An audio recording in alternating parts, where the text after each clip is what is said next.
Wir sind zu Besuch bei Angelika und Thorsten und bei ihren Pferden. Und das Besondere ist, die leben bei ihnen zu Hause in ihrem Garten. Man sieht's hier, ihr habt nicht nur eins, sondern ihr habt sogar 2 Pferde. Und das Besondere ist, ihr lebt jetzt nicht etwa irgendwie auf einem Bauernhof oder sowas, sondern das ist ein ganz normales Einfamilienhaus in einer ganz normalen Siedlung im Prinzip. Wie kam es dazu? Das ist ja schon ungewöhnlich, ne, Thorsten? Ja, ist erstmal ein Zweifamilienhaus. Wir haben noch einen guten Freund, der als Untermieter bei uns wohnt, der sich auch ab und zu auch mal um die Pferde kümmert.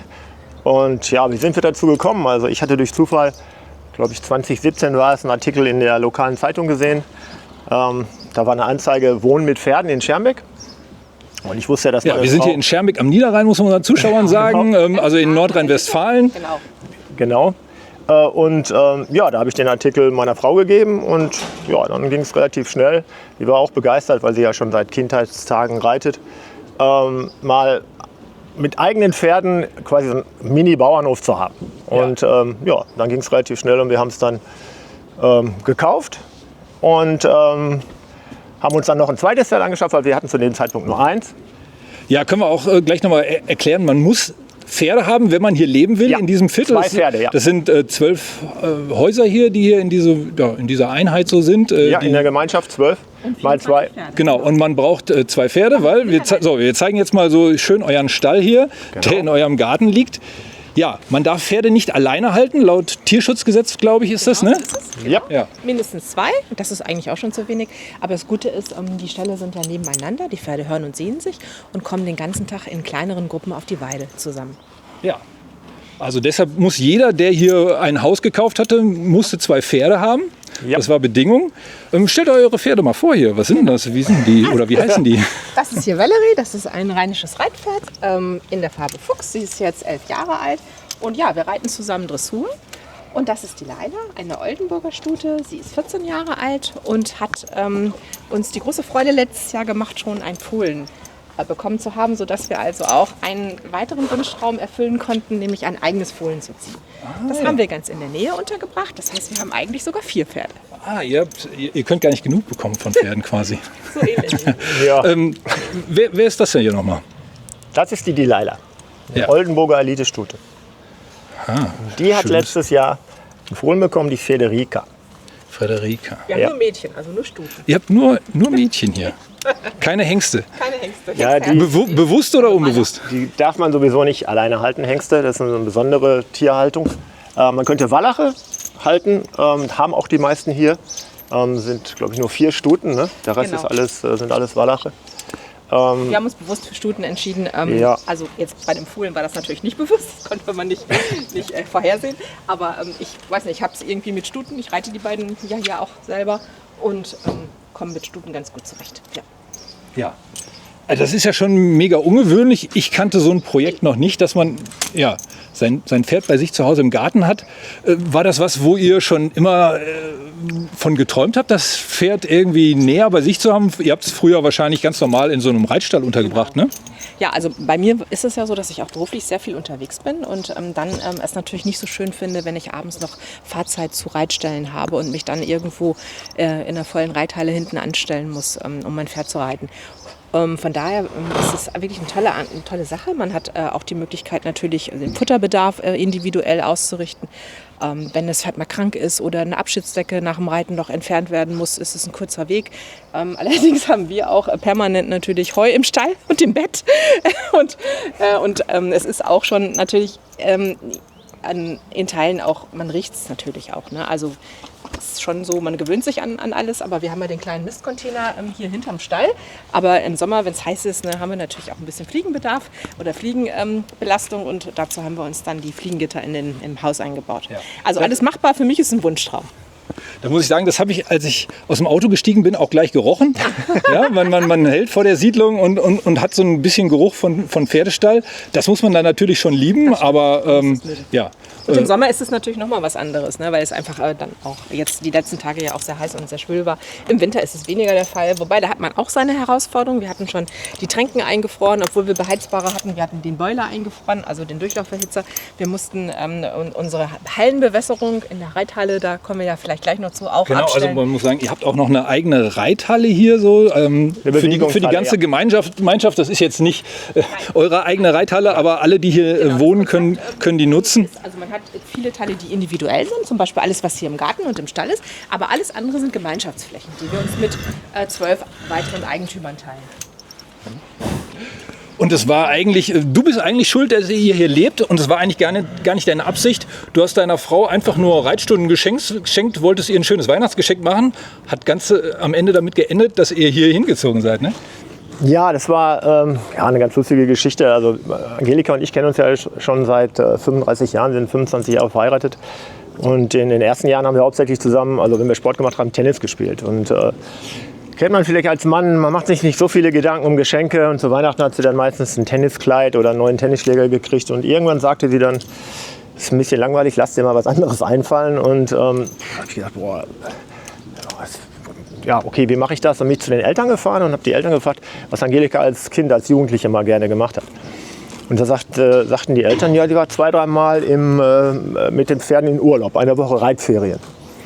Und weil wir zu der Zeit, das war 97, nach Schermbeck gezogen sind, also in einen anderen Ortsteil, in Damm, in die Richtung Wesel, habe ich natürlich gesehen, dass drumherum viele Bauernhöfe waren, wo auch Pferde waren. Und dann bin ich zu einem hingefahren und habe gefragt, ob man da vielleicht Reitstunden buchen kann. Das ging an dem Stall nicht, aber der hat mich dann weiter vermittelt, und zwar Genau, zu dem alten nach hier, zu dem Reitstall. Damals, den gibt es aber jetzt nicht mehr, das wurde zwischenzeitlich auch schon verkauft. Ja, okay. Aber da habe ich ihr dann eine 10er-Karte gekauft. Und da hast du sie mit angefixt? Genau, ja, genau, hätte ich nie gedacht. Bei sich behalten, sozusagen. Nein, tatsächlich ist, glaube ich, wenn man hier lebt, also wirklich eine schöne Sache. Also es sind sehr viele Pferde hier und das bietet sich an. Man hat auch tolle Ausreitwege und ja. Hier am Niederrhein reiten viele, dich hat es begeistert. Und dann stand irgendwie in der Lokalzeitung plötzlich hier Wohnen mit Pferden. Und da hast du deiner Frau gesagt, ach guck mal, das ist doch witzig. Und da hat sie gesagt, oh, das interessiert mich. Ja, genau. Also es war im Lokalteil, den, glaube ich, Angelika sonst gar nicht gelesen hätte. Und ich guckte so, da war so ein Bild, Wohnen mit Pferden in Schermbeck, neues Projekt. Aber das war auch marketingmäßig jetzt nicht so toll, dass ich gedacht hätte, das könnte was wirklich für uns sein.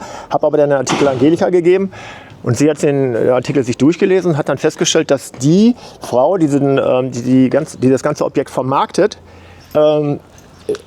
ihre beiden Pferde neben uns im Stall hatte. Ah, okay, eine Reitbekanntschaft quasi. Eine Reitbekanntschaft. So. Und dann seid ihr zu der hingegangen und die hat gesagt, ja, ist doch toll, kauf das doch. Genau, und das war samstags und dann hat Angelika gesagt, ich rufe da mal an. Und man kennt ja eine Frau, ne? Wenn die schon sagt, ich rufe nur mal an oder ich gehe nur mal gucken, da war mir schon klar, dass das wahrscheinlich darin endet, dass wir vielleicht irgendwann mal hier hinziehen. Aber du hast gehofft, du kommst noch drum rum quasi. Ja, ich war jetzt nicht so hundertprozentig überzeugt, weil ich war damals noch nicht so pferdebegeistert, wie ich jetzt bin. Ja. Ich reite jetzt auch und für mich war es, ja, es war okay, aber es musste auch jetzt nicht mehr sein. Als ein Pferd irgendwo anders unterzustellen war okay. Ich muss jetzt nicht meine eigene Pferde im eigenen Garten haben oder so. Ja, aber dann habe ich mir dieses Projekt auch mal angeguckt. Dann gab es wirklich schöne Bilder, so wie man es hier sieht. Dann wollte deine Frau dieses Haus. Genau. Das war eigentlich schon jemandem anderen versprochen. Genau. Und du dachtest, oh, Glück gehabt. Musst du jetzt so nicht sagen. Genau, Glück gehabt. Ich lasse das Schicksal entscheiden. Ne? Ja, genau. Wenn es schon weg ist, ist es schon weg. Aber Angelika, das war in Anführungszeichen nur vorreserviert. Und Angelika hat dann gesagt, okay. Du hast dich durchgesetzt, du warst sehr überzeugend, hast dir dieses Haus unter den Nagel gerissen. Genau. Ja. Du bist ja auch Managerin irgendwie im IT-Bereich und so, ne? Also das heißt, mit Sales kennst du dich aus und hast dann dir dieses schöne Haus hier geangelt. Komm, wir gucken uns den Stall mal jetzt von euch an. Ja. Gerne. Weil das ist ja im Prinzip das Highlight, was diese Häuser hier unterscheidet von allen anderen Häusern. Das heißt auch wirklich, alle Häuser hier in der Siedlung sehen so aus wie euers und haben so einen Stall wie ihr. Fast.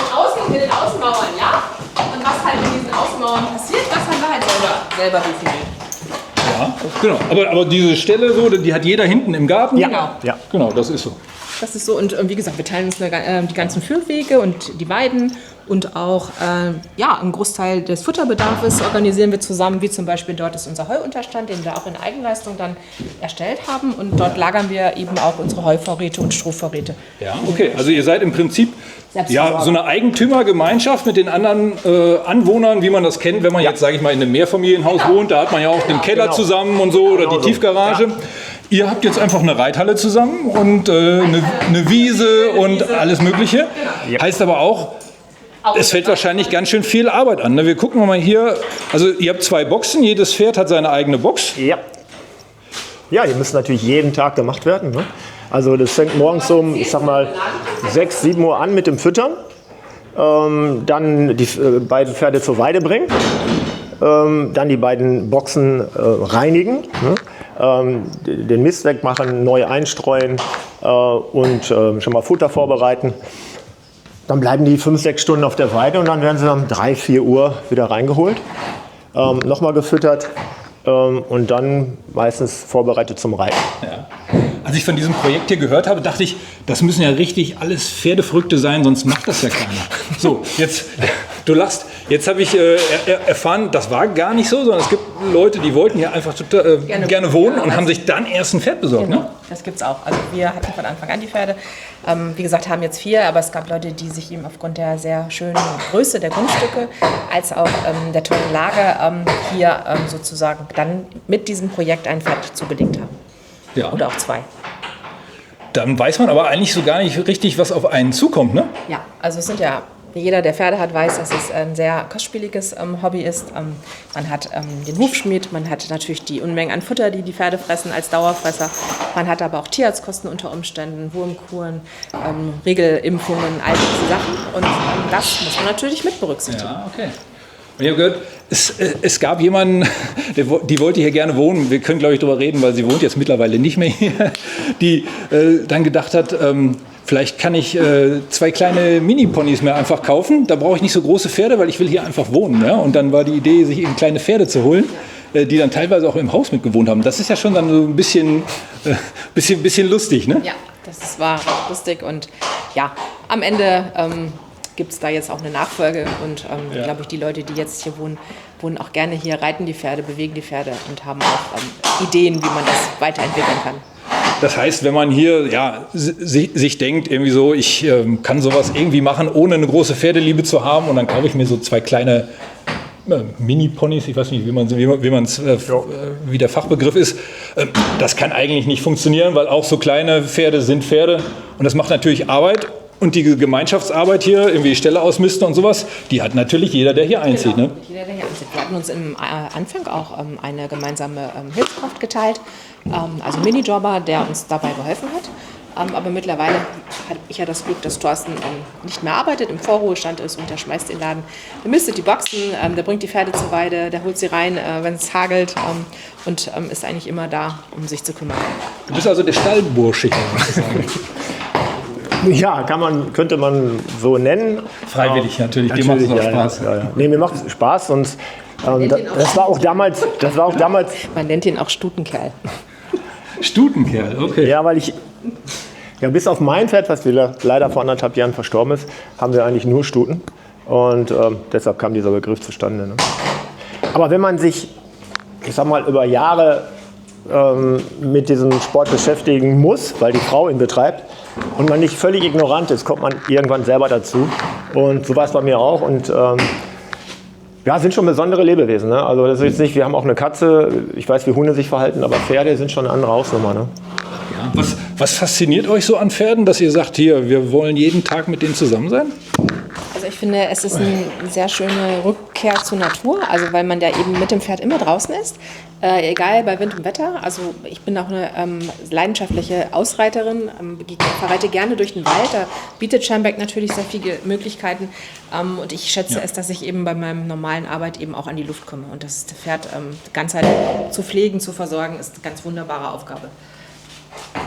Ja, man merkt, ihr liebt die Pferde auf jeden Fall. Die lieben uns, glaube ich, auch. Ja, das habe ich mich gefragt.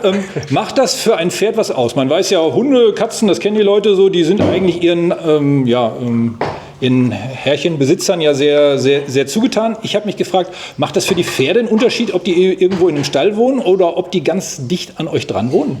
Ja, also sicherlich kann man jetzt wieder diskutieren, was ist Vermenschlichung und was nicht. Aber wir haben natürlich die Beobachtung gemacht durch diese doch intensive Nähe. Man sieht sie täglich, sie richten sich auch nach unserem Rhythmus oder wir uns nach ihnen aus. Also wenn wir aufstehen, sind sie schon da. Wenn wir Fernsehen gucken abends, warten sie auf ihre letzte Heuration und starren in unser Wohnzimmer. Also sie sind Teil unseres Lebens und das ist natürlich eine ganz andere Intimität, als man sie in einem normalen Reitstall gehabt hätte. Ja. Also das heißt, die gucken da hinten raus dann irgendwie aus ihren Freilaufboxen und sagen dann, hey, wo bleibt denn die letzte Möhre? Ja. In Genau, Richtung Wohnzimmer. Es gibt auch andere Tricks, also wir haben ja hier so eine Heule. Genau. Also wenn wir jetzt hier, kommen wir ja wieder in den Garten rein jetzt hier. Yep. Genau. So, und dann schauen die da raus. Auf ihren sogenannten Paddocks. Wie nennt man das? Paddock. Paddock? Paddock. Alles klar. Wie eine Terrasse für Pferde. Eine Terrasse für Pferde, okay. Ja, so könnte man sagen. Und die kommen dann raus, so ich sag mal spätestens um 9:30 und gucken dann da in unser Wohnzimmer Ja, und fragen sich dann, warum wir noch nicht gekommen sind. okay. Ja, aber ich sehe gerade, ich gucke da in das Paddock rein, da liegt natürlich dann auch die Pferdekacke. Logisch? Das heißt, du musst nicht nur Rasen mähen, sondern du musst dann auch abends einmal, ja, da kommst du schon wieder an hier. Morgens. Morgens macht man das. Okay. Nachdem ich sie rausgebracht habe. Ja. Ich habe ja gedacht, das ist doch bestimmt total teuer, wenn man ein Haus kauft mit Pferdestall und allem drum und dran. Du hast mir vorhin im Vorgespräch gesagt, das war gar nicht so eigentlich. Ja, das hat uns auch gewundert. Also der Preis war für 2017. Ja, als ihr eingezogen oder genau, als ihr als- gekauft habt? Als wir haben, glaube ich, 2018 dann unterschrieben und 2017 gab es die Anzeige. Waren wir auch überrascht. Also das war jetzt nicht günstig oder so, aber relativ. Ne? Wenn man weiß, eben, was Pferdehaltung kostet, was der Grundstückpreis in Schermbeck ist, auch der Grundstückpreis pro Quadratmeter Wohneinheit, war das jetzt ein Angebot, was durchaus wirtschaftlich sinnvoll war. Das habe ich gesagt, okay, wir haben ein schönes Haus gehabt in Schermbeck, aber das ist auch ein bisschen größer, noch ein größerer Gartenanteil. Und deshalb haben wir es auch gemacht, weil es überraschenderweise gut finanzierbar war. Ja. Also ihr habt so einen mittleren sechsstelligen Betrag gezahlt, das kann man glaube ich sagen. Ja, genau.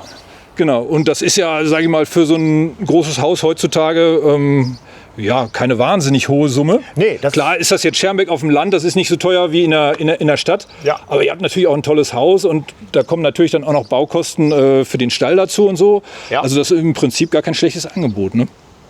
Genau, und das war gut, dass Sie es erwähnen. Es ist ja nicht nur das Haus mit dem Grundstück, sondern die beiden Stallungen und 1/12 der Gesamtfläche der Wege, der Halle, Ja. ist man natürlich an 1/12 dann auch Eigentümer. Ne? Ja, okay. Das ist natürlich Ja. sehr schön. Und es ist tatsächlich so, es sind hier noch Häuser, die man theoretisch kaufen könnte, die vermietet sind, die noch dem Projektentwickler irgendwie gehören. Es sind, ja, genau, es sind noch 3 Häuser, die sind nicht verkauft, die sind vermietet. Aber wie da genau die vertragliche Situation ist, weiß ich nicht. Es kann auch eine Art Mietkauf sein. Ne? Ja, okay. Bei einem weiß ich allerdings, dass es nur zur Miete ist. Kein Mietkauf. Bei den anderen beiden weiß ich es nicht genau. Da könnte es auch ein Mietkauf sein. Also grundsätzlich, ich glaube, die Häuser werden auch teilweise noch inseriert. Okay. Bei ImmoScout oder irgendwo. Also ein Haus kann man auf jeden Fall noch kaufen. Okay, der Preis ist allerdings mittlerweile deutlich gestiegen, hast du gesagt. Also Ja, der ist, ja, logisch. Das war durch Corona, durch überhaupt die Krise in der Baubranche sind die Preise wirklich explodiert. Alleine die Herstellungskosten für die Häuser, die dann während Corona gebaut wurden, die sind, also ich habe ja mit dem Bauherrn gesprochen, die sind explodiert. Deshalb ist die sechsstellige Summe jetzt heute ist man eher so ein bisschen siebenstellig. es ist eher in die siebenstellige Richtung gegangen. Ja. Also wir gehen jetzt zu eurer schönen Reithalle. Ja. Und das ist natürlich auch sensationell. Wer hat denn schon, hier ist der Durchgang zu eurem Garten, wer kann denn schon von dem Garten direkt in die Reithalle gehen? Ne? Es sei denn, man hat wirklich einen Bauernhof so. Ja, Und ja. Das war die Nummer 8, ne? Was Angelika auf dem großen Plan gesehen hat und sagte, wenn ich eins haben möchte, dann die Nummer 8 und die Ja. hat sie dann auch gekriegt. 8 ist deine Glückszahl, Auch, okay. ja. Ja, dann muss man die 8 nehmen. Ja. So, und das ist hier, ihr habt gesagt, die Bewegungshalle, ja? Ja, aber eine Reithalle müsste 10 Meter länger sein. Dann heißt sie offizielle Reithalle. Das ist, glaube ich, 30 mal 20 oder 18 Meter. Aber um die Pferde zu bewegen, um, ich sag mal, ein paar grundsätzliche Dinge zu üben, reicht es aus. Ne? Genau, wir haben aber auch noch einen Reitplatz. Wir haben aber auch noch einen Reitplatz. Ja. Ja. Und das heißt, ja, deine Frau und du, ihr könnt im Prinzip nach Feierabend hier einfach in die Halle und sofort abends nochmal eine Runde reiten. Ja, genau. Ohne dass man nochmal ins Auto muss, nochmal zum Stall fahren muss. Genau, wir müssen die Pferde nur satteln, also vorbereiten. Die Halle abziehen, wässern. Ja, okay, die ganze Arbeit bleibt dann natürlich auch an euch hängen, klar. Ja, aber du, ein Zwölftel der ganzen Arbeit. Ja, Ne? Ich meine, also wir ihr haben- teilt euch das auf, das heißt, es gibt so einen, ja, kann man sagen, einen Plan, so einen Dienstplan. Genau, es gibt einen mehr oder weniger lockeren Plan. Manche fahren lieber mit dem Weidemann und ziehen zum Beispiel die Halle ab, ne? Und bewässern sie danach. Ich kümmere mich oftmals um das Unkraut hier um die Halle, weil das gerade in diesem Jahr hat's unheimlich gewachsen. Oder ist unheimlich gewachsen. Und dann sieht es ein bisschen sauberer aus, wenn man das entfernt. Andere schneiden die Weidezäune frei. Ne? Also das ist eine lockere Absprache, aber jeder macht was und jeder muss auch was machen. Es gibt, ja, es ist eine gemeinschaftliche Entscheidung. Man muss, ich glaube, 6 Stunden im Monat an Gemeinschaftsarbeit leisten. Und das können die verschiedensten Tätigkeiten sein. Ja.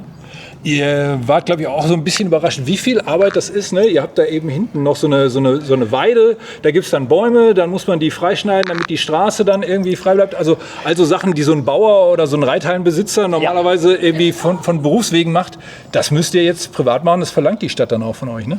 Richtig. Waren wir auch erst ein bisschen überrascht, obwohl es eigentlich logisch ist, weil wir wir haben die Reitfläche gepachtet. Wir werden ja gleich mal da hingehen, dann werden wir das sehen. Und angrenzend an die Weide ist noch eine Reihe von hauptsächlich Eichen und dann kommt die Straße. Und ja, die Stadt sagt dann eben, der Bereich mit den Eichen gehört auch zu eurem gepachteten Gebiet. Kümmert euch darum, dass da eben der Baumschnitt den Regeln entsprechend gemacht wird. Ja. Gut, machen wir 2-mal im Jahr, ne, muss man sich großes Gerät leihen. Einer stellt sich dann in den Hubwagen, einer steuert und dann schneiden wir die Morschenäste ab und ja, entsorgen die dann. Ja. Man hat ja insgesamt 11 andere Parteien noch, 11 andere Familien, Genau. die das machen können mit euch. Dann ist man ja doch schon, so sage ich mal, so eine Eigentümergemeinschaft, die so ein bisschen enger noch zusammenhalten muss, auch eigentlich, als das jetzt normale Nachbarn tun. Es ist immer schön, wenn man Nachbarn hat, mit denen man sich gut versteht. Aber ihr seid ja auch dann viel aufeinander angewiesen. Das ist schon ein bisschen was Spezielles, so zwischenmenschlich. Man muss da schon viel Nachbarschaftsarbeit wahrscheinlich auch leisten. Ja, absolut. Vor allen Dingen, weil ja auch viel Gemeinschaftsanschaffungen zu tun sind und das muss dann einstimmig abgestimmt werden.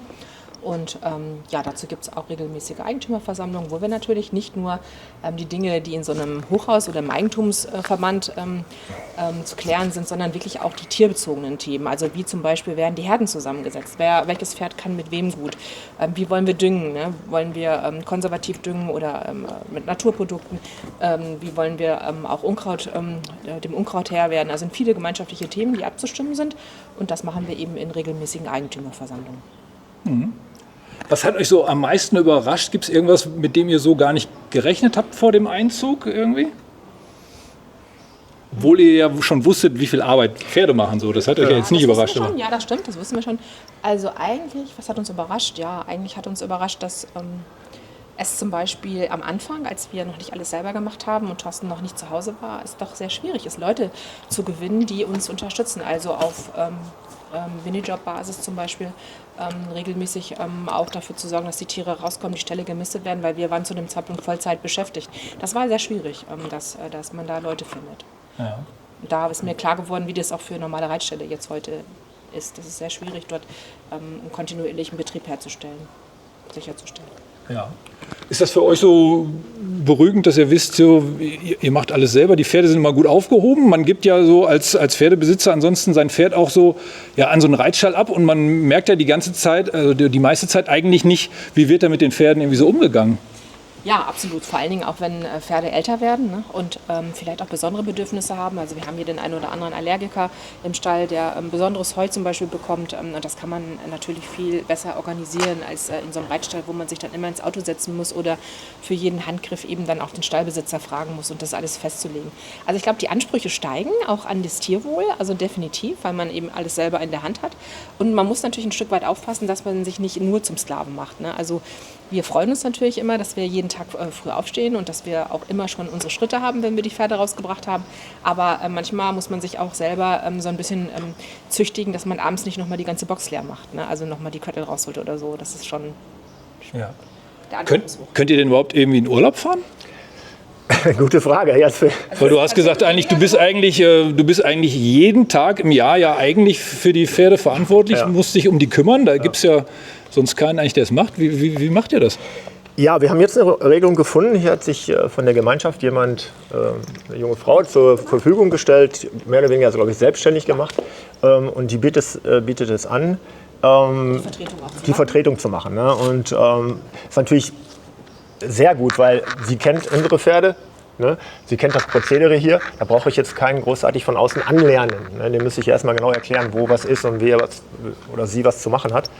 Und ja, das ist jetzt neu. Das ist auch das erste Mal jetzt, dass wir das in Anspruch nehmen können. Aber wir fahren weniger in Urlaub. Aber wir fahren viel weniger in Urlaub, genau. Das hat sich deutlich verringert. Ja. Ist natürlich auch schön, weil es auch ein bisschen Urlaub ist, hier zu wohnen. Aber die Verantwortung steigt. Ja. Ja, und wie viel Urlaub kann man dann so machen? Was geht? Was könnt ihr Also wir raushauen? machen 2 Wochen im Jahr, mehr nicht. Also mit wegfahren. Ja. Den Rest verbringen wir hier. Eine Woche im Sommer und eine im Winter. Ja. Genau. Ah, okay. Ja, das ist ja nicht so viel. Ja gut, aber dafür habt ihr eben auch hier Ja. die Zeit mit euren Andere Pferden. machen Reiterferien, Urlaub, ne? Und wir haben es dann eben vor der Haustür. Urlaub auf dem Ponyhof, genau, Ja, das genau. müsst ihr nicht machen. Nein. Kriegt ihr mal so Besuche irgendwie? Habt ihr so Freunde, Ja. Verwandte, die dann sagen so, hey, Also wir haben tatsächlich ein Gästezimmer und da, wo wir unsere Fohlen stehen haben, gibt es auch 1, 2 Möglichkeiten, was zu mieten. Und das haben wir auch schon. Also ich habe auch ja immer einige Freunde auch aus Süddeutschland da. Die freuen sich immer, wenn sie hier sind. Ja. Ja, und das ist ja eine tolle Sache. Also andere fragen ihre Nachbarn, wenn sie in Urlaub fahren, könnt ihr mal die Blumen gießen? Ihr fragt, könnt ihr mal die Pferde füttern, ne? Ja, genau so ist es. Genau so. Ja, genau ja. ist es. Aber es ist, glaube ich, wichtig, dass man auch eine Gemeinschaft hat, die sich auch hilft. Ne? Also es kann ja durchaus mal sein, dass man, keine Ahnung, eine Verspätung hat und abends die Pferde nicht pünktlich reinkommen. Und Ja. dann ist es hier kein Problem. Es gibt natürlich eine WhatsApp-Gruppe, wo man Mehrere Gruppen, mehrere ja. WhatsApp-Gruppen, eine Heugruppe, eine Weide-Management-Gruppe, eine Eigentümergruppe, Teamgruppe. eine Teamgruppe. Also es gibt alle möglichen Gruppen, die dann irgendwelche Aufgaben haben. Das ist ganz witzig. Ah, okay, also ihr habt da so ein bisschen Spezialisierung dann hier. So. Ja. Ja. Ja, aber das ist ja aber irgendwo auch cool. Ich sag mal, viele sagen heutzutage ja auch so, sie sind so ein bisschen einsam. Daran dachte ich so, ne? Man hat nicht mehr so Kontakt zu den Nachbarn vielleicht so. Ne? Sicherlich nicht in jeder Siedlung und auf dem Dorf ist das vielleicht noch mal ein bisschen anders. Aber generell, ihr habt ja auch in großen Städten gelebt und so und da leben die Leute schon so ein bisschen isolierter. Und das ist hier einfach nicht so, Also ne? es ist total witzig, dass du das sagst, weil so ein bisschen hatte ich das im Hinterkopf. Also die Frage, warum muss jeder noch ein Auto haben? Ja, also man wohnt ja hier, man teilt sich sehr viele Dinge, unter anderem auch die Pflege der Pferde. Warum sollte man dann im Alter jeder noch ein Auto vor der Tür haben? Also die Frage stelle ich mir. Oder Pferdeanhänger, die dann untereinander auch geliehen werden. Und ich glaube, das ist ein Konzept, das könnte man in diese Richtung sicherlich nochmal sinnvoll fürs Alter weiterentwickeln. Ja. Ja. Ja, dass das auch noch darüber hinausgeht, so dass man sich auch irgendwie mit anderen Sachen hilft vielleicht und auch so. Pflegen. Der eine kocht, der eine kauft ein und auch vielleicht ein Zivi wir haben ja noch eine kleine Wohnung, eine Pfleger einzieht oder sowas. Also ich könnte mir vieles denken. Ja, hier nicht nur Wohnen mit Pferden, sondern auch Wohnen im Alter. Ja. Da kommt ja irgendwann auch mal die Zeit, erstmal, klar, das Pferd wird alt, aber ihr werdet ja auch mal irgendwann alt und dann wird das vielleicht mal sehr viel Arbeit werden. Ne? Das kann man vielleicht irgendwann nicht mehr so leisten. Habt ihr darüber mal nachgedacht, so wie das wird? Ja, also ich vertraue da tatsächlich so ein bisschen auf die Möglichkeit, das hier aufzuteilen in der Gemeinschaft oder auch dann nochmal jemanden anzustellen und das auch gemeinschaftlich zu teilen. Und ja, ich bin da echt auch ganz optimistisch, wenn ich an Königin Elisabeth denke, die ja leider auch verstorben ist letztes Jahr. Die hat, glaube ich, bis 85 noch im Saal gesessen und sie hat sich sicherlich nicht um die Ställe gekümmert, aber sie war noch in der Lage zu reiten. Ja, also das ist auch deine Hoffnung, sozusagen auf dem Rücken deines Pferdes alt zu werden. Es hält aber auch jung, ne? Darf man auch nicht vergessen. Diese ganze körperliche Arbeit, also nicht eine übertriebene körperliche Es Arbeit. ist auch Fitness Genau, es ist eine Studio Bewegung. ein bisschen so, ne? Ja, es ist sehr viel Bewegung, Flexibilität in der Bewegung und man muss es auch jeden Tag machen. Man kann halt nicht sagen, ich bleibe jetzt einfach mal liegen oder ich habe keine Lust, weil so wie Kinder, die brauchen eine 365-Tage-Betreuung. Ne? Und deshalb ist man da auch schon gezwungen, was zu tun. Und das hält auch jung. Also Bewegung hält jung. Ich sehe es bei meinen Eltern. Mein Vater wird 86, meine Mutter 80. Und die gehen noch 3-mal die Woche ins Fitnessstudio, sind topfit. Da hoffe ich auch drauf und dann habe ich noch ein paar gute Jahre. Ja. Wie alt werden denn eigentlich Pferde? Also ich hatte ein Pferd, was ich tatsächlich in einem normalen Reitstall hatte. Das ist vor 4 Jahren mit 30 verstorben. Mit 30 Jahren. Oh, das ist sicherlich außergewöhnlich alt, aber ich glaube, über 20, 25 sollten sie schon werden. Das Problem ist irgendwann, dass sie natürlich auch keine Zähne mehr haben und da sie den ganzen Tag fressen müssen, ist es dann mit dem Zermalmen vom Heu ein bisschen schwierig. Aber auch dafür gibt es Lösungen. Ah, was macht man dann? Kaut man das vor? Nee, es gibt tatsächlich Heukopf, die weicht man dann in Wasser ein. Das ist dann so eine Art Brei, der dann entsteht und dann können die Pferde eben auch ohne Zähne oder mit weniger Zähnen. Also so Pellets, die macht man im Prinzip in so ein bisschen so ein Müsli oder so ein Brei oder so. Da muss man Wasser drüber schütten und dann können die das auch verdauen. Das ist natürlich ein Riesenaufwand, weil die fressen ja nicht nur einen kleinen Trog davon, sondern müssen dann ja, die Heumenge muss ja ersetzt werden und das ist viel Arbeit wiederum. Ist aber auch nochmal ein Zeichen für alle, die denken, auch Wohnen mit Pferden, so kann ich mir auch vorstellen. Das sind dann 30 Jahre Verantwortung, die man übernehmen muss, ne? Ja. Oder ausziehen, ja. Ja, aber das Pferd muss dann ja auch wieder irgendwie weg. Wo tut man ein Pferd hin? Das ist ja auch nicht schön, ne? Also es wartet jetzt auch niemand darauf, ein altes Pferd abzunehmen, ne? Zumal es auch echt kostspielig ist, ne? Ein altes Pferd zu halten. Tierarztkosten sind ja auch nochmal gestiegen und die sind ja dann nicht mehr reitbar. Also ich habe einen Hund, da ist man mit 100 € mal locker dabei beim Tierarzt, selbst wenn man nur mal einmal guten Tag gesagt hat. Für ein Pferd ist wahrscheinlich noch teurer, ne?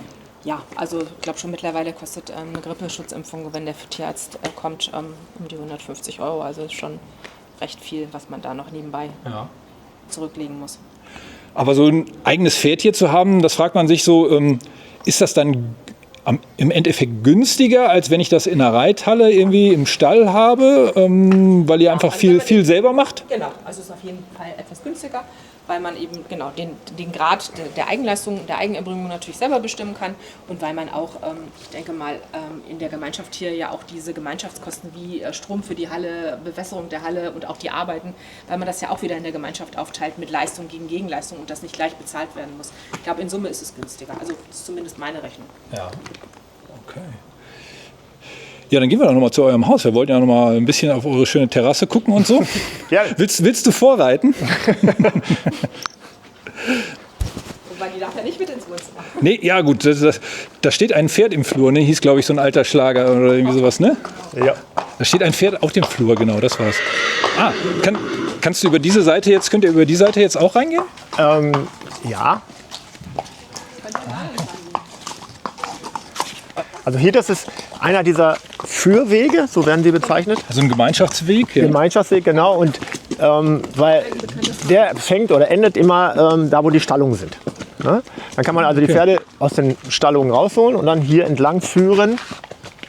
Die sind hier zwischen den Häusern auch. Und dann bringt man sie, da gehen wir gleich hin, zur Weide. Ja. Ne? Oder man geht und führt sie dann eben zur Reithalle.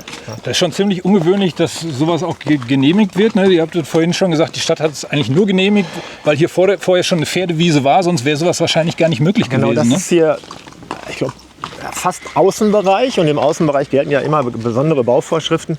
Und hier war grundsätzlich nur also hier konnte man nur Häuser zum Wohnen bauen, wenn man einen wie wird es im Fachbegriff genannt, wenn man einen irgendwie agrartechnischen Hintergrund hat. Ja, okay. Also, und dann zum Beispiel Pferdehaltung zählt dazu. Und deshalb hat der Besitzer von diesen Flächen hier damals einen Antrag gestellt auf eine Baugenehmigung für Wohnraum inklusive Pferdehaltung. Nur Wohnraum alleine wäre nicht gegangen, weil dann fehlte dieser Bezug zur Natur. Achso, wir wollten eigentlich noch mal kurz bei euch reingucken, aber wenn wir jetzt auf dem Weg sind... Ja, gehen wir mal zur Weide, genau. Ja, kleinen Moment. So, dann zeigen wir euer Haus noch mal einmal kurz von vorne. Die Zeit nehmen wir uns jetzt. Ja. Das heißt, ihr seid im Prinzip so ein landwirtschaftlicher Betrieb, kann man sagen. Genau, das ist eigentlich der Fachbegriff. Genau. Ein landwirtschaftlicher Betrieb und Pferdehaltung gehört dazu. Ne? Und ob die jetzt fürs Private ist oder kommerziell, ist egal. Ne? Wir halten die ja privat. Und deshalb gab es dann nach, ich weiß nicht, 10 oder 14 Jahren Antragstellung die Baugenehmigung. Und die wurde dann 2017, glaube ich, erteilt. Und dann ging es auch relativ schnell. Wir haben 2018 dann gekauft. Und die letzten Häuser wurden allerdings während Corona hier in 2021, 2022 fertiggestellt. Ja. Ich sehe hier noch so einen Pferdetransporter. Ist das euer? Ja. Ja. 30 Jahre. Ja gut, wenn man mal zu einem Turnier will oder zu einem anderen Reitplatz mal möchte, Angelika trainiert zum Beispiel 1-2 Mal die Woche hier in der Nähe, kann man ja schlecht oder mit dem Pferd hinreiten. Ne? Da muss man das hier irgendwie transportieren können. Und da haben wir uns dann vor 3 Jahren einen Pferdetransporter zugelegt. Man könnte ja auch so, viele Nachbarn habe ich schon gesehen, haben Pferdeanhänger in der Einfahrt stehen. Ihr habt jetzt so einen Transporter. Warum Also ich habe beides. Ich kann nicht so gut Hänger fahren und ich kann auch nicht gut einparken. Genau. Also es ist einfacher. Und es ist leichter dann zu fahren? Es ist leichter zu fahren. Ah, okay. Kein Wendekreis. Wir berichten ja viel über Wohnmobile auf dem Kanal. Ich habe gesehen, es gibt auch so Pferdetransporter, die haben dann, glaube ich, noch für den Fahrer so eine eingebaute Schlafkabine oder sowas. Das gibt es heute schon alles, ne? Ja, dann braucht man nur, während Olympia hat man zum Beispiel gesehen von Isabel Werth oder von, das sind Gefährte, die sind, weiß ich nicht, 15, 20 Meter lang oder was und die kosten aber fast 1 Million Euro. Ne? Ah, okay. Also, und da ist dann Platz für bis zu 6 oder 8 Pferden und da ist eine Küche drin, da sind Fernsehgeräte drin. Also, okay. Aber das sind ja auch Leute, die auch beruflich mit den Tieren zu tun haben und deshalb viel unterwegs sind. Natürlich jetzt nicht. Ja. Das heißt, der ist wahrscheinlich so 6 Meter hier. Ja. Roundabout. Der ist fährt sich wahrscheinlich nicht anders als so ein Wohnmobil, als so ein Transporter auch so. Genau, Das ist genau. Nur, dass man ein bisschen mehr, Also dass man lebende Ladung hinten drin hat. Genau. Kann man da reinschauen oder ist Ja, der zu? Schatz, pass auf.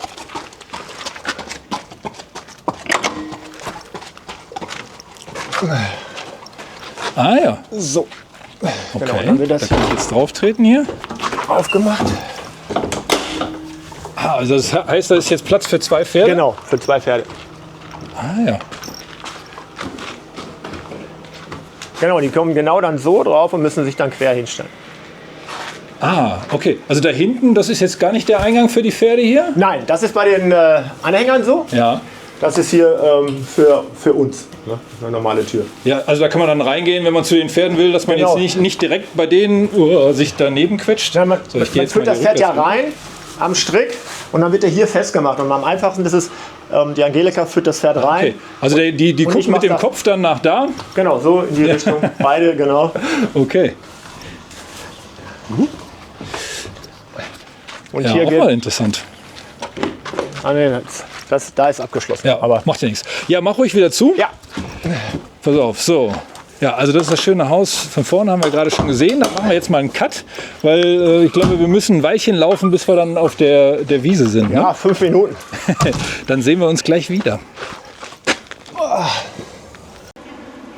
So, jetzt sind wir einmal durch die Siedlung gegangen und stehen so am Eingang. Ja, und da kann man schon sehen, man sieht ganz viele Pferdeanhänger, hat eigentlich jeder Nachbar einen, braucht man ja im Prinzip auch. Ja. Und da sieht man eben auch, es ist im Prinzip eine ganz normale Einfamilienhaussiedlung, Ja, nur mit dem Unterschied, ja, dass ja, jeder ein eben oder 2 zwei Pferde Familien. Ne? 1 oder 2 Familienhäuser sind es. hat. Ja, genau. Konnte jeder selbst entscheiden. Ja, dann lass uns mal ein Ja. paar Meter gehen. Hier Genau. ja, ihr lebt natürlich mega ländlich hier. Man sieht es hier schon, hier sind auch andere landwirtschaftliche Betriebe. Hier Ja. ist anscheinend noch ein Bauer, ne? Ja, genau, der viel mit Holz macht. Ja.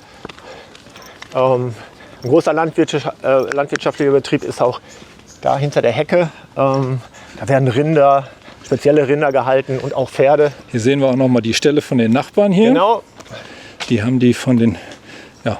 Manche haben auch sogar einen noch so einen kurzen kleinen Weg. Reitplatz im Garten gemacht. Ne? Nicht nur Wiese wie wir, sondern auch einen kleinen Reitplatz. Ah, okay, das heißt, die haben sich sozusagen ein bisschen was vom Rasen abgeknapst. Genau. Da sieht man auch gerade die Besitzerin davon, das ist die Mandy, die gibt Reitstunden auf kleinen Ponys für Kinder. Ah, das Sehr ist ja beliebt. toll. Also hier sind immer wieder Kinder, die anfangen zu reiten. Genau. Ja, klasse. Da Ja, das ist hinter- schon schön hier, eure Ecke hier, ne? ja. Muss man so sagen. Ja, das war auch mit ein Grund. Ich kann mich daran erinnern, als Angelika und ich noch überlegt hatten, das zu kaufen, sind wir hier entlang gegangen und sind dann zu der Weide gekommen und haben dann das ähnlich gedacht wie du gerade. Es ist sehr schön hier, es ist sehr ruhig, es ist sehr ländlich, sehr grün und aber auch nicht weit zur Stadt. Das ist auch auf jeden Fall ein Argument. Ne? Man wohnt hier nicht am Ende der Welt, sondern die A3 und die 31 sind hier nur ein paar Kilometer entfernt, ne? Wo ich überall schnell bin. Genau, ich bin in 2-3 Minuten auf der Autobahn eigentlich. Ja. Höre sie aber nicht, das ist natürlich schön. Richtig. Ich höre hier nur den Wind, der durch die schönen Bäume hier saust. Ja, ja, da sind diese großen Eichen da. Ne? Ja, das ist ja das Schöne auch am Niederrhein hier so. Ne? Deshalb, Ja. ich komme ja auch aus der Ecke, aus Wesel hier, nicht weit entfernt. Ja, das ist ja auch Kreis Wesel hier noch. Ja, Ne? ja, genau. Hallo. Wie habt ihr euch denn eigentlich kennengelernt, ihr beide? Über die Pferde war es ja nicht, weil im Prinzip Nein, hast wir du kannten deine uns- Frau ja erst zum Pferd gebracht. Wiedergebracht, ja. Wiedergebracht. Genau.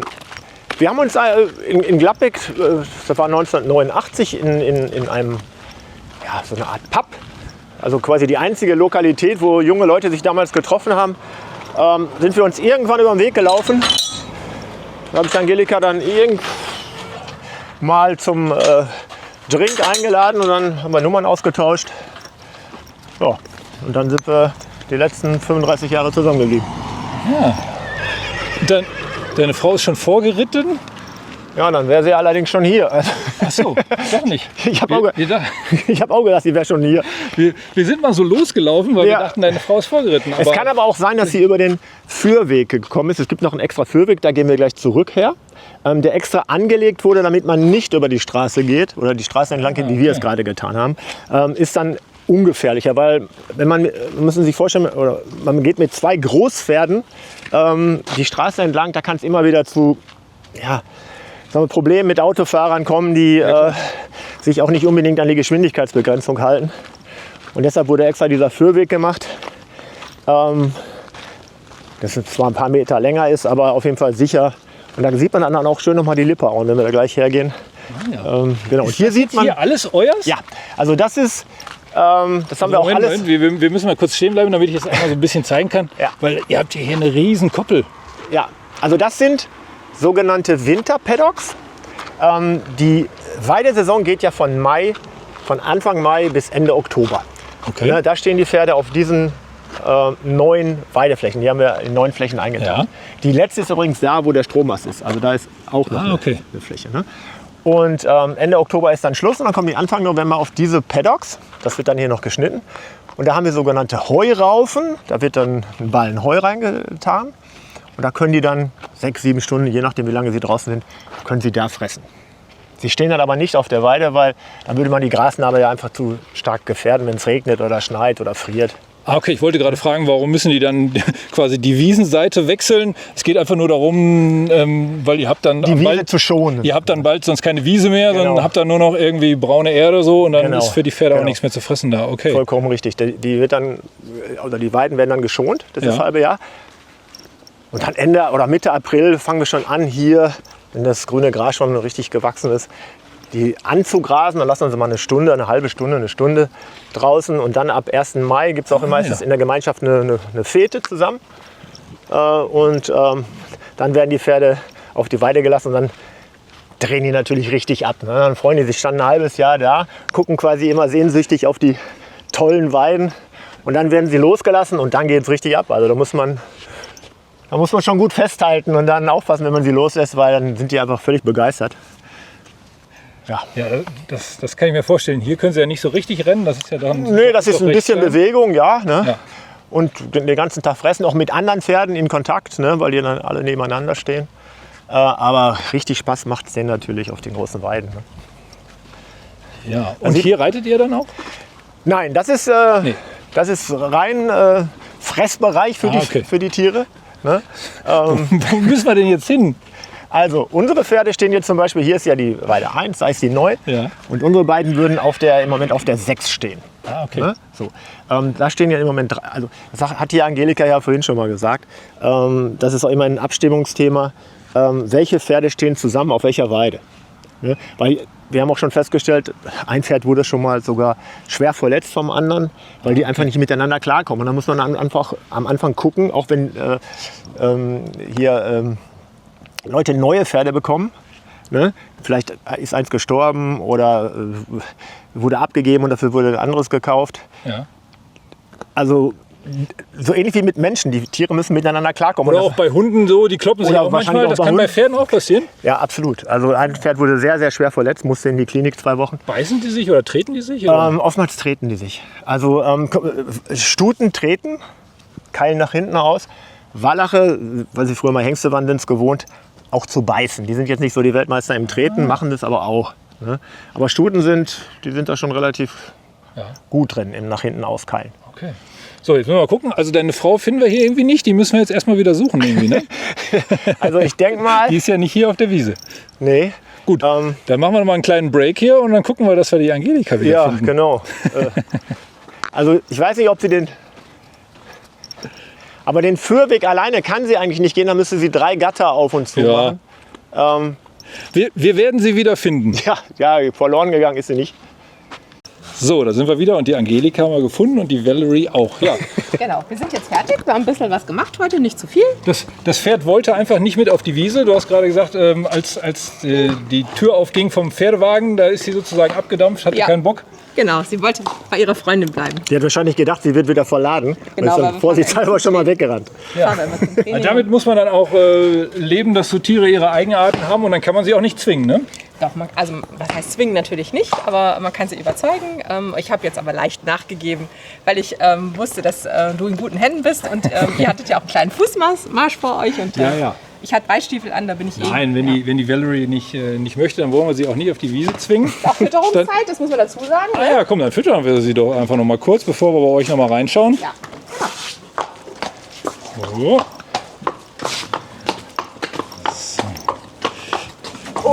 Wie viel fressen so Pferde denn? Ich glaube, das ist... Gut, es ist ja in der Sommer- und Wintersaison unterschiedlich, weil jetzt stehen sie ja 6-7 Stunden auf der Weide und fressen das, Das ist natürlich das Gras. genau, frisches Gras. Und dann bekommen sie zusätzlich noch, je nachdem, wie sie gearbeitet werden, also ob jetzt viel geritten wird, ob an Turnieren teilgenommen wird, verschiedene Kraftfutterarten. Ne, die sieht man dann hier in den verschiedenen Behältern. Und dann Mach mal eine auf, wir schauen mal rein hier. Was ist die so? Ja, genau. Das ist also hier typisches Kraftfutter, sogenanntes Power Mix. Ah ja, sieht ein bisschen aus wie mein Müsli. Ja, genau. Und das ist hier, das heißt Struktur E, Schatz, das ist irgendwie... Oh, so ein Strukturenergetikum Ja, mit Ölen genau, das Das riecht Fell. auch besser. und für die Haut. Da kommen da so Kosten fürs Futter auf einen zu im Monat? So? 30 Euro. Oh. Okay. Nein, wo ist das Halfter? Was ich auch nicht wusste übrigens, Pferde sind mit die verfresstesten Tiere, die es gibt. Und Ja. Stuten sind nochmal eine extra Kategorie, wo, wenn irgendwo was Fressbares ist, finden die es und verschlingen es. Okay. Also 30 Euro für so einen Eimer und wie lange kommt die Valerie da aus mit so einem Eimer? Die Valerie und die zusammen eine Woche. Wenn überhaupt, ja. Eine Woche, okay. Wir kriegen morgens und abends jeweils 2 Kellen, also von jeder Sorte Ja. eine Kelle.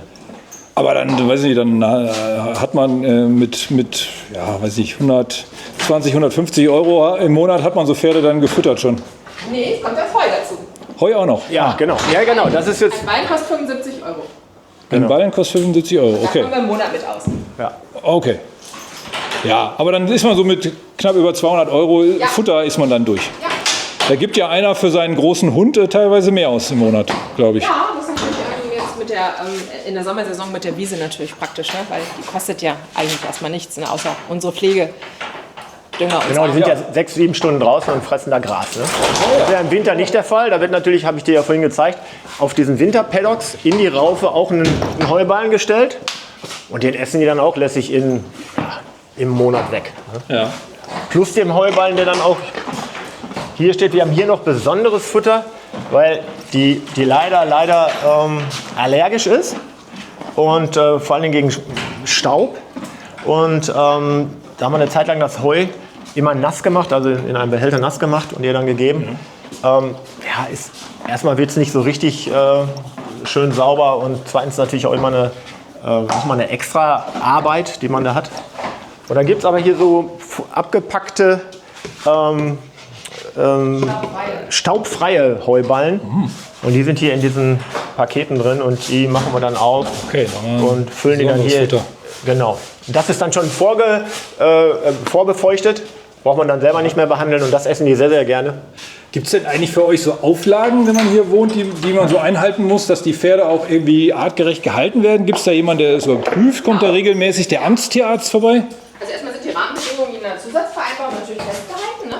Deshalb haben wir ja auch die 4 Hektar Wiese dazu. Das ist auch, ohne diese Pachtland wäre das auch nicht möglich gewesen. Und ja, wir haben so einiges festgelegt. Dass sie natürlich täglich Weidegang haben müssen, dass sie natürlich auch entwurmt werden auch, ne? Genau, und dass die Größe der Boxen entspricht natürlich auch den Vorgaben, den gesetzlichen. Wir haben hier noch eine Besonderheit, wir müssen nicht so viel einstreuen, weil wir haben sogenannte Drainagematten.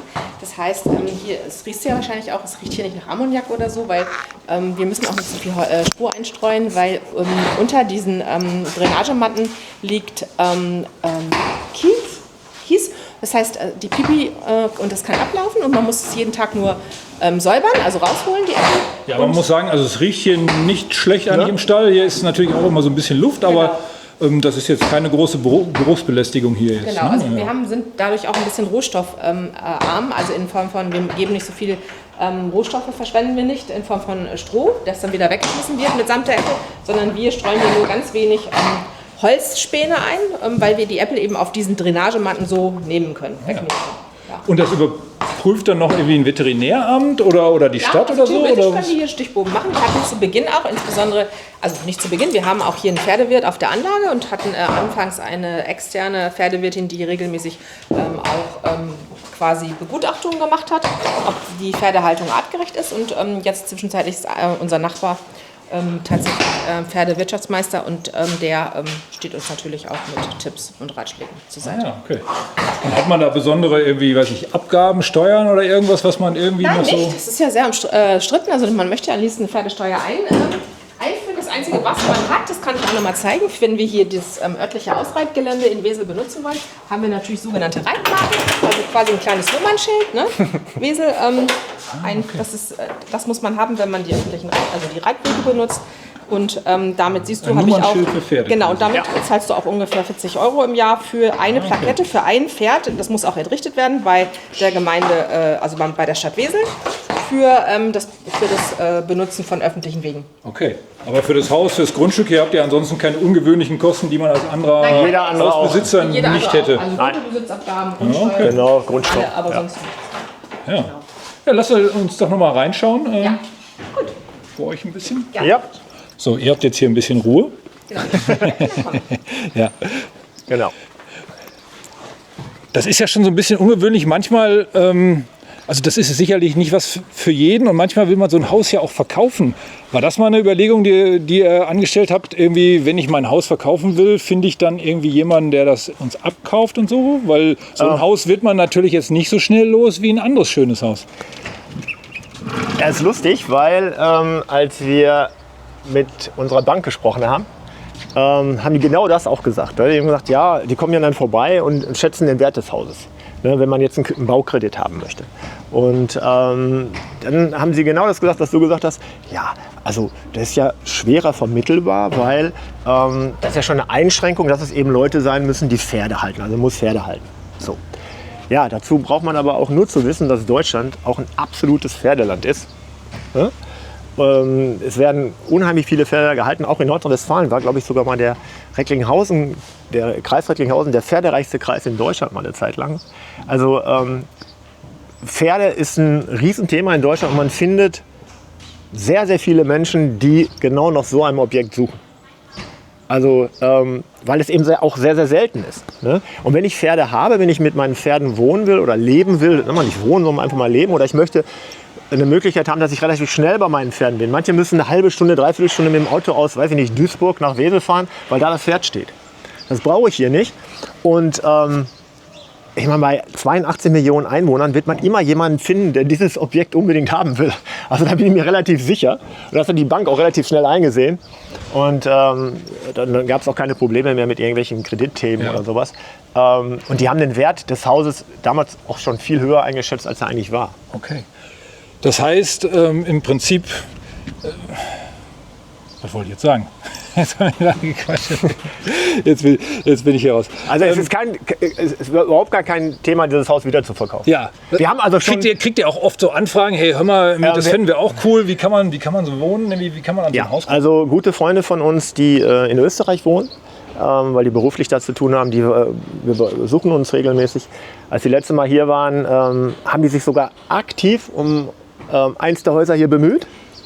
Weil dann aber der Preis exorbitant gestiegen war gegenüber, wo sie sich das erste Mal darum gekümmert haben, haben sie erstmal einen Rückzieher gemacht. Sind aber dann, und das machen wir ja auch gleich, durch die Haustür reingekommen und haben gesagt, genau das möchten die. Die möchten durch die Haustür reinkommen, in den Wohnbereich und möchten dann auf die Wiese gucken, wo die Pferde stehen.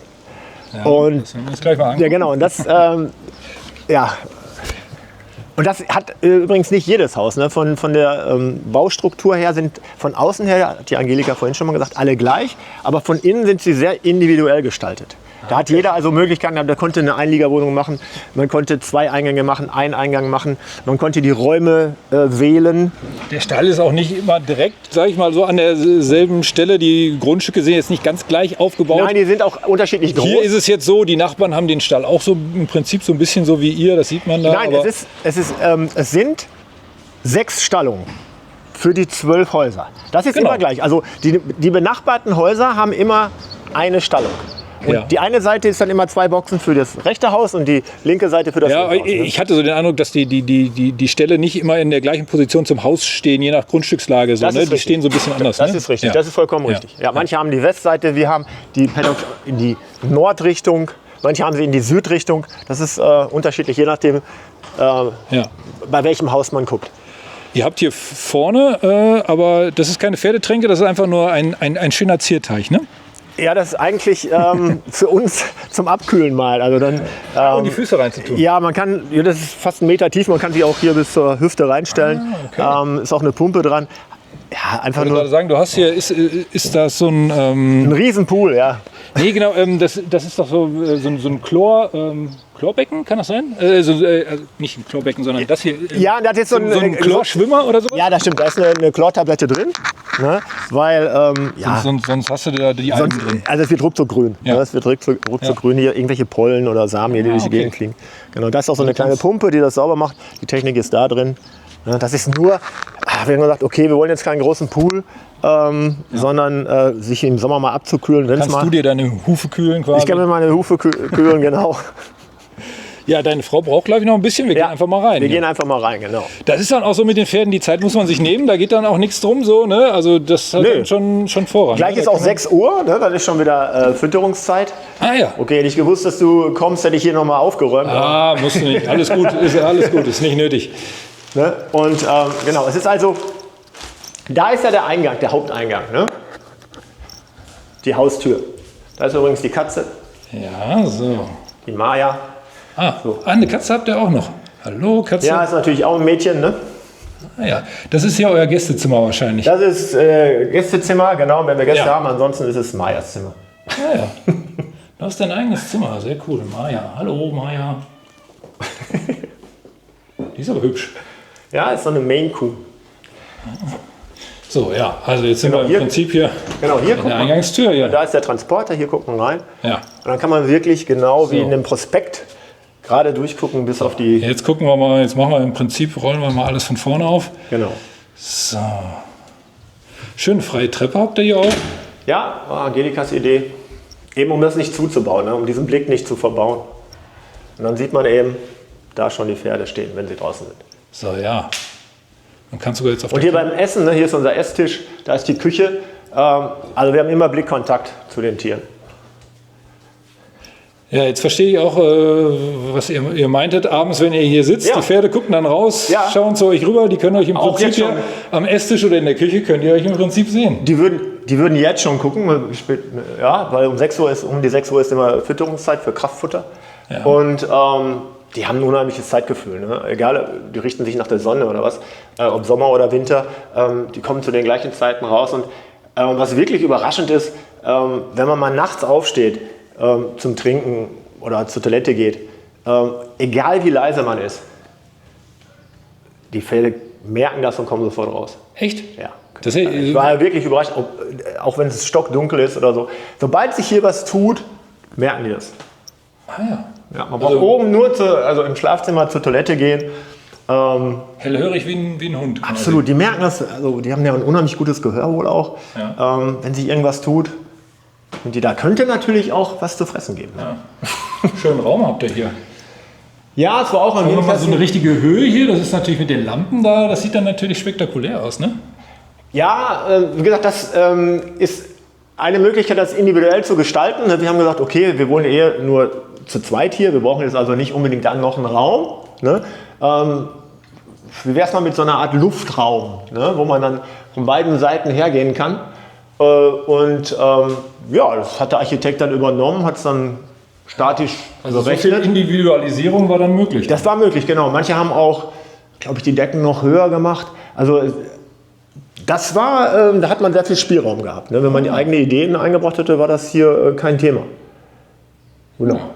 Ja. Also da drüben, die haben auch einen Luftraum, aber anders. Die haben auf einer Seite eine Treppe, wo man dann nach unten gucken kann. Wir haben es hier von beiden Seiten. Aber geht natürlich ein bisschen Wohnraum verloren. Ne? Ja klar. Aber wie gesagt, mit 2 Leuten... Ja, wenn man den Raum dann nicht braucht und oben habt ihr auch noch eine Einliegerwohnung, theoretisch ist das ja irgendwann... Ja, die das ist nebenan und über uns. Ne? Ah ja, okay. Ja, mit eigenem Eingang. Dann hat man auch noch ein bisschen Miete zur Gegenfinanzierung des Hobbys. Ja, genau. Und da haben wir jemanden Pass auf, gefunden. setz dich doch mal hier schön hier auf deine Liege, dann haben wir noch mal so ein schönes Bild, so wie... Ja, da fehlt jetzt die Auflage, ne? Aber egal. Ja, das macht ja nichts. Aber hier, du liegst hier wirklich und hast deine Pferde im Blick, die können rauskommen und gucken. Ja. Das ist schon cool.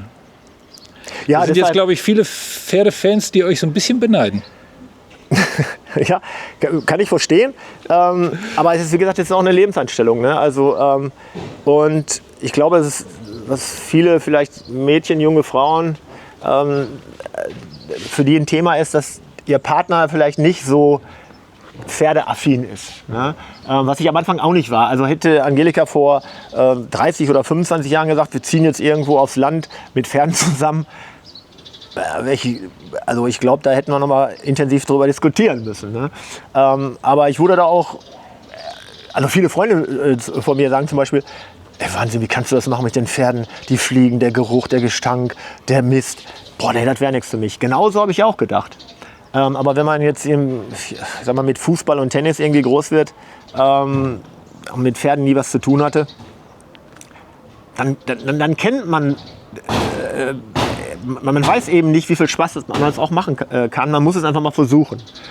Und wie gesagt, als wir das erste Pferd hatten, bin ich oftmals, weil Angelika ja dann auch beruflich viel unterwegs war, abends mal immer hingefahren, habe mich um das Pferd rein pflegetechnisch gekümmert, habe aber auch schon vielen beim Reiten zugeguckt, weil ich einfach am Stall war.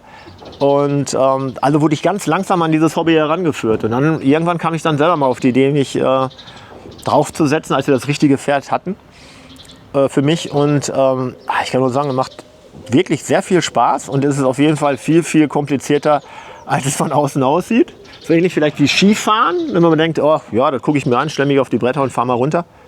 Ne? So ähnlich ist es beim Reiten auch. Da muss man schon sehr viel Zeit investieren, damit man das Tier dahin bekommt, dass es das macht, was man gerne möchte. Ja. Weil von alleine machen die nichts. Das ist die Kunst. Ich meine, meinen Hund, den kann ich zur Not noch auf den Arm nehmen und dann bringe ich den dahin, wo ich den haben will oder sowas. Aber mit so großen Pferden, da ist das ja auch schon, da muss man natürlich ein bisschen anders Überredungskunst noch haben, als das mit so einem kleinen Hund irgendwie. Ja, vor allem, das ist ja schon ein Riesentier. Ja, die haben ja Kraft ohne Ende. Ne? Die Genau. setzen die ja kaum ein. 500 bis 700 Kilo. Da können wir beide dran ziehen, da bewegen wir den nicht 1 Millimeter. Passiert nichts. Da passiert gar nichts. Das sind wir froh, dass wir auch so ein paar Voraussetzungen geschaffen haben mit Reitabzeichen und Basispass und regelmäßig Unterricht. Ich glaube, es ist auch ein Sport, an dem man immer wieder an sich arbeiten muss. Ja. Ja. Also ihr habt auch noch eine richtige Ausbildung gemacht? So Ja, es gibt ja diese Bereich Reiten? FN-Reitabzeichen. Genau, da habe ich das kleine und das große Abzeichen und der Thorsten hat den Basispass als mein Begleiter sozusagen. Zumindest so eine Grundkenntnis. War ein tolles Weihnachtsgeschenk damals. Ja. Genau. Hast du ein Reitabzeichen geschenkt bekommen? Nee, dann muss man eine Die Prüfung machen. Also, wir waren ja, Den Urlaub dahin. Also die Fahrt dahin, den Urlaub dahin, dass Die Ausbildung. die eine Woche da, genau. dass du für das Abzeichen ein bisschen arbeiten musst, das habe ich mir jetzt gedacht. Ja, das war lustig. Das war, glaube ich, 2010 oder so, ne? Silvester oder so. War die Prüfung. Ja. Genau. Ja, das Tolle ist, ihr habt mir gesagt, so, ich gehe noch mal hier durch, sonst dann sehe ich dich ja noch ein bisschen vor der Kamera. Genau, das Ding ist, ihr habt hier auch ganz viele andere Tiere noch. Das bringt das auch mit sich. Ihr habt gesagt, ihr habt super viele Vögel. Es gibt natürlich auch viele irgendwie Insekten. Das bringt das vielleicht mit sich. Ich glaube, das ist schon was Besonderes. Das Ökosystem ist, glaube ich, da so ein bisschen wiederbelebt worden. Ne? Früher hatte man ja viele Ställe auf Bauernhöfen, gerade hier in der Gegend. Und wir stellen eben fest, die Population an Vögeln und auch die Bandbreite der Vogelarten hat echt deutlich zugenommen. Also alles dabei, Nachtigall, Eisvogel, Störche. Und die können sich natürlich auch von den Insekten, die durch den Mist angelockt werden, sehr, sehr gut ernähren. Also so meine Beobachtung, ja. Ja, okay. Neben Und der Bienen. Genau, Bienen haben wir auch viele. Ich Ohne habe auch Ende. da einen Kräutergarten, also das zum Beispiel, da sitzt alles, was man essen kann drin. Und du siehst, es sind blühende Kräuter und ich glaube, Bienen mögen nichts lieber als blühende Kräuter. Ja. Wir sind jetzt keine Ökos oder so, aber ich freue mich einfach, einen Beitrag zu leisten. Ja. Ja, aber das ist ja auch total schön. Komm, dann gucken wir noch mal hier. Also dafür hast du auch noch Zeit, hier nebenbei noch so ein bisschen so einen Kräutergarten anzubauen hier. Das ist jetzt hier eine blühende Minze, ne? Dann haben wir hier ja. einen Oregano, Sehr schön. dann haben wir einen Lorbeerbaum, dann haben wir dort auch Rosmarin und einen Olivenbaum, der jetzt auch gerade geblüht hat. Kochst du auch noch gerne? Oder? Ja, Koch ist tatsächlich mein Hobby. Ich auch übrigens. Neuerdings, ja. Und ja, so Da hast du ihn dann mal Melisse. sozusagen zugebracht. Ne? Ja, klar. Okay. Ja, klar. Aber ihr habt schon viel Gemeinsamkeiten irgendwie so dann, ne? Das Ja, ist- sonst geht es auch nicht. Ne? Also, wenn man jetzt zum Beispiel, wenn ich jetzt nicht was mit Pferden zu tun hätte, wenn ich nicht auch reiten würde und mich um Tiere kümmern würde, wenn ich es komplett ablehnen würde. Genau, für, glaube ich, die Partnerschaft muss es mittragen. Ja, also dafür ist es viel zu zeitintensiv. Ne? Also selbst wenn man jetzt nicht wohnt mit Pferden, sondern wo wir früher unsere Pferde am Stall untergestellt hatten. so ein Stall. Angelika kommt von der Arbeit nach Hause, ich komme von der Arbeit nach Hause, dann ist man 1, 2, 3 Stunden am Stall. Und wenn man dann nicht mitgeht, ja, wann sieht man sich da mal? Am Wochenende ist vielleicht noch Turnier, da sieht man sich dann auch nicht. Also da haben wir mal drüber gesprochen, da habe ich gesagt, okay. Habt ihr schon, ne? Kannst du Ja, auch die schon Maya. gefilmt, genau, die auch wieder draußen. Am Anfang, wie gesagt, dann eben nur geholfen, pflegemäßig um das Tier gekümmert und dann selber angefangen zu reiten. Ja. Genau, wir haben natürlich auch noch andere Möglichkeiten. Hier ist ja der Fahrradweg, der eigentlich von Leppstadt hier durch bis nach Xanten führt, also an Hüngste Ja, vorbei und so irgendwo hinter weiter. dem Haus führt er dann vorbei, Genau, ja, und das okay. ist wirklich, das sieht man jetzt nicht, weil die Eichen, guck mal, wie viele Genau, Eichen da drauf dahinter. sind, ne? Siehst du da auch, also echt, das ist ein sehr, sehr fruchtbares Jahr durch den vielen Regen. Ja, da hat man natürlich die Möglichkeit, sofort mit dem Rad, und wir haben hier keine Straße, das ist auch schön für die Haustiere. Wir hatten ja doch in der Vergangenheit schon mal eine Katze, die unter das Auto gekommen ist, und das ist hier alles auch ein Ja, bisschen... die Gefahr ist hier Nee. nicht groß. Ne? Nee, und die zum Glück. freuen sich. Aber das ist natürlich toll, so gerade im Alter, ihr seid jetzt noch nicht so alt, aber du bist ja sozusagen schon in den Vorruhestand gegangen. Da überlegen sich ja dann viele Paare, denen fällt dann plötzlich auf, oh, wir haben ja gar nicht so viel gemeinsame Hobbys irgendwie, und jetzt hängt der Alte oder die Alte mal zu Hause rum. Was machen wir jetzt zusammen? Ne? Ja. Das Problem habt ihr natürlich gar nicht. Das haben wir nicht. Also es ist wirklich so, wir haben auch immer einen Grund aufzustehen und einen Grund uns zu bewegen, einen Grund an die Luft zu gehen. Und wir sind jetzt ja auch nicht mehr die Allerjüngsten, aber wir freuen uns einfach, und ich hatte ja schon angedeutet, ich kann mir gut vorstellen, dass wir auch in der Zukunft noch in der Gemeinschaft ein paar Dinge vielleicht auch zusammenlegen, die man dann im Alter auch gemeinsam nutzen kann. So ein Shared-Konzept, wo man auch nicht jeder die gleichen Kosten hat, wo man sich gegenseitig hilft, wo man Autos gemeinsam nutzen kann, wo der eine für den anderen vielleicht einkauft und solche Dinge. Das kann ich mir sehr gut vorstellen. Ja. Ja, dann gehen wir zum Abschied nochmal zu euren Pferden, sagen dann nochmal Tschüss. Ja. Also ihr habt jetzt 4. Willst du die anderen auch noch sehen? Die anderen sind an einem anderen Stall unterwegs. Ja, ich glaube, ne? ich finde das schön, ich mag die, ich habe Respekt vor Pferden, aber eure Pferde sind ja auch total lieb, habe ich den Eindruck, ne? So total easy, und die anderen beiden lassen wir mal in Ruhe. Wir sind allerdings so ein bisschen, wir haben ja warmes Wasser hier, das war mir auch sehr wichtig. Und du siehst auch die Waschmaschine, ich kann das ganze Zeug hier auch waschen. Und eben auch mit dem warmen Wasser, das mögen die natürlich auch gerne, wenn sie dann mit warmem Wasser abgespritzt werden und nicht diese eiskalte Dusche. Die Valerie jetzt nach dem Reiten, habe ich gerade schön warm abgeduscht, hat sie total schön gefunden, ein bisschen Wellness, und deshalb denen geht es hier, glaube ich, sehr gut. Ja. Okay, das ist für die auch schöner. Aber mehr als 4 gibt es dann nicht, oder könnt ihr euch vorstellen, noch ein Pferd dazu? Das ist ja das Thema, ne? Ja. Also man kann auch tatsächlich in so einen Stall dann auch nur ein Pferd tun. Man kann da jetzt nicht einfach sagen, da stellen wir jetzt 2 rein. Mindestmaß. Also ein Mindestmaß, was man einhalten muss. Und hier haben Das ist dann auch so gesetzlich vorgeschrieben, was die brauchen. in dem Bundestierschutzgesetz, ja. Ja, okay. Ja gut, dann müsstet ihr nochmal anmieten Ja. oder ihr kauft noch ein Nachbarhaus. Oder die Nachbarn vermieten uns ihre Boxen, wenn sie nicht mehr reiten Oder so, wollen. Das- genau. Die Chance besteht natürlich auch Vielleicht geht das auch. Wir sind da, glaube ich, ganz gute Anwärter auf diese 2 Boxen. Ja. Ja, also wir lieben das hier, wir mögen das hier und ich glaube, es ist Nie, mal nie bereut. nie bereut. Nein, nein. Nee, gar nicht. Ganz Nein, im aber ihr Gegenteil. strahlt auch, man merkt so, das ist irgendwie genau euer Ding. Ja, Und dann ist das ja... anders geht es ja auch nicht. Ne? Also das ist mehr als ein Hobby, das ist eigentlich ein Lebensgefühl, ne? Mit den Pferden zu leben, eine Passion. Genau. Und wenn man die nicht hat, dann braucht man es nicht versuchen. Also nicht wegen schönem Grundstück oder sonst, weiß ich nicht, hier so grün ist oder so oder die Lippe in der Nähe ist. Man muss Pferde wirklich lieben, möchte mit denen viel Zeit verbringen und dann macht es sehr, sehr viel Spaß. Ja, alles klar. Ja, und wenn jemand so ein Projekt mal irgendwie für sich selber irgendwie umsetzen will hier, dann kann man bei euch mal nachfragen. Oder beim Projekt Also wenn in jemand- Schermbeck. Wie ziehe ich denn sowas auf? Ja, also wir Ihr haben... habt ja jetzt Erfahrung. Wir haben Erfahrung, genau. Und da gibt es bestimmt einige Sachen, die man von vornherein anders machen müsste. Weil erstmal muss man den Leuten rein Wein einschenken, was die Kosten sind. Ne? Also ich kann mich an eine Marketingbroschüre erinnern, wo es vielleicht optimistischer dargestellt wurde, als es wirklich ist. Und dass man sich auch an Regeln halten muss. Ne? Also es ist eine Gemeinschaft, die aber auch, wie die normale Gesellschaft, wo Regeln vonnöten sind, damit nicht jeder das macht, wo er gerade Lust hat oder wo er meint, dass es richtig ist. Ne?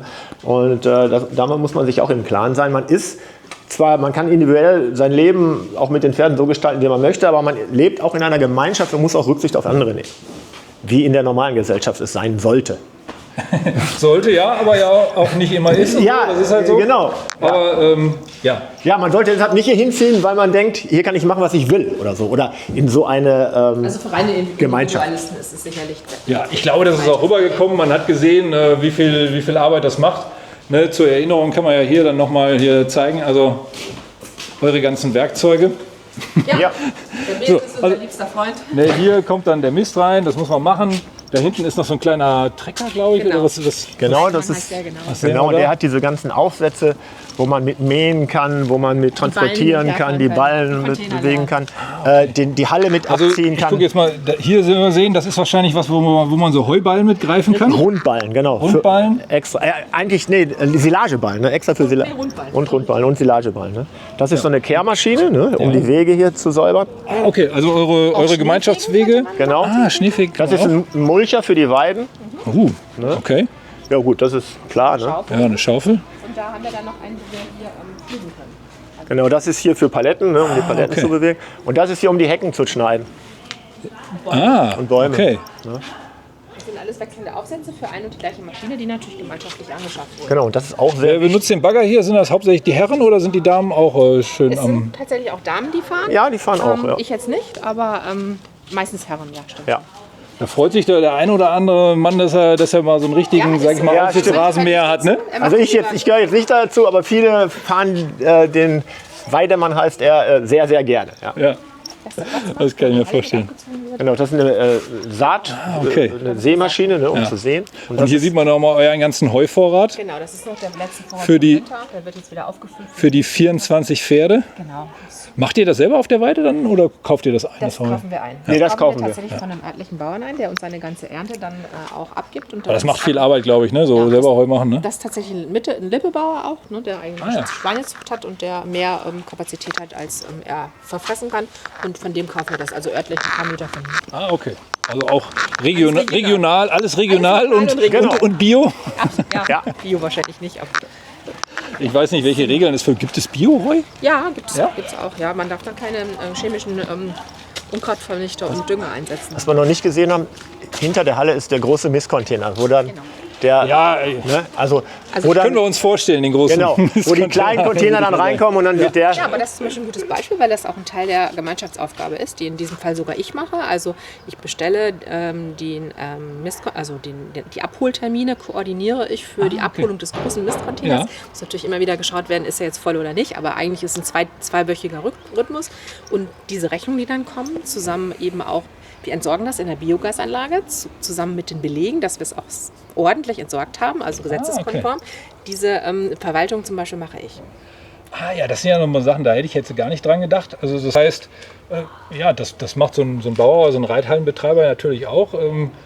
Man muss damit ja irgendwo hin. Man kann ja jetzt nicht einfach irgendwie den Mist in den Müll schmeißen. Dafür ist viel zu viel. Ja, zu viel. Genau, bei 24 das müssen wir sauber entsorgen und auch nachweisen. Ja. Und so entstehen auch noch weitere Verwaltungsaufgaben. Zum Beispiel gibt es die ganze Einnahmenseite, wo jeder hier sein sogenanntes Boxengeld zahlen muss, ne, für die Gemeinschaftskosten, die dort erfasst werden. Pferdemist ist ja eigentlich super Dünger. Ja, deshalb geht es in die Biogasanlage und wird auch verbrannt. Ah, okay. Ja. Aber da kann man auch eigentlich die Beete mit düngen, ne? Aber Ja, nicht klar. mit diesen Unmengen, die wir haben. Ja, theoretisch. Ja gut, wär's auch- das ja. Rosenbeet Du ja siehst, mal. Jetzt, wenn du da Ne, jetzt also ich hab mal so Leute gesehen. wir haben Aber, wenig Stroh. Also wir haben keine wir haben Ja. eigentlich nur die Äpfel, also die Pferdeäpfel. ja, es gibt extra Leute, die wenn die ernsthaft gärtnern, so, dass die sich vom Bauern extra so Ja, Pferdeäpfel ja, kommen für lassen, Rosen so. zum Also es ist manchmal Könntest du hier heiß machen. begehrt, ja. Ja, die werden hier tatsächlich auch Ja. nicht Können sich verseucht. gerne bedienen hier. Okay, also können die Nachbarn mal vorbeikommen und ein bisschen was von den Pferdeäpfeln abzweigen.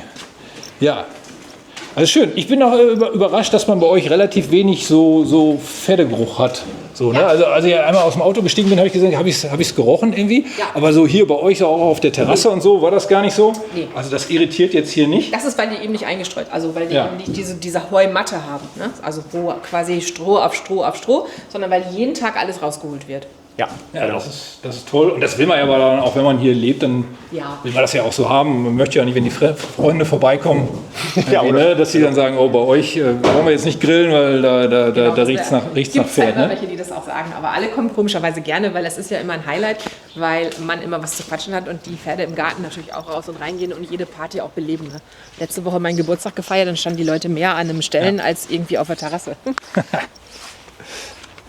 So. Ja, das haben wir hier nochmal umrandet, das siehst du, das haben wir extra gemacht, weil wir ja letztes Jahr das Fohlen hatten, damit es nicht rauskullert. Ach so, okay, deshalb habt ihr das hier, ja. Ja. Ja. Ja, guck mal, dann haben wir jetzt, sind wir am Ende des Videos wieder da angekommen, wo wir aufgehört haben im Prinzip. Ihr mit eurem Pferd hier Mit Delilah. vor eurem schönen Haus. Ja, genau. Ja, super. Also ich wünsche euch hier ganz viel Glück. Danke. Vielleicht noch das Danke. eine oder andere Fohlen hier. Wer weiß, was noch so kommt. Ja, Angelika hat immer Ideen, irgendwas kommt noch.